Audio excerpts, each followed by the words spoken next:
মহাপ্রভুর প্রিয় ভৃত্য রঘুনাথ দাস সর্বত্যাগী কইল প্রভুর পদতলে বাস।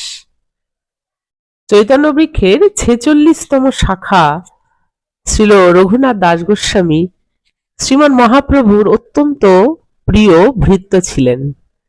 সমস্ত জাগতিক সম্পদ ত্যাগ করে সম্পূর্ণভাবে শ্রীমান মহাপ্রভুর শ্রীপাদপদ্মে তিনি শরণাগত হয়েছিলেন। হরে কৃষ্ণ। মহাপ্রভুর প্রিয় ভৃত্য রঘুনাথ দাস সর্বত্যাগী কইল প্রভুর পদতলে বাস। চৈতন্য বৃক্ষের ৪৬তম শাখা শ্রীল রঘুনাথ দাস গোস্বামী শ্রীমান মহাপ্রভুর অত্যন্ত প্রিয় ভৃত্য ছিলেন। সমস্ত জাগতিক সম্পদ ত্যাগ করে সম্পূর্ণভাবে শ্রীমান মহাপ্রভুর শ্রীপাদপদ্মে তিনি শরণাগত হয়েছিলেন।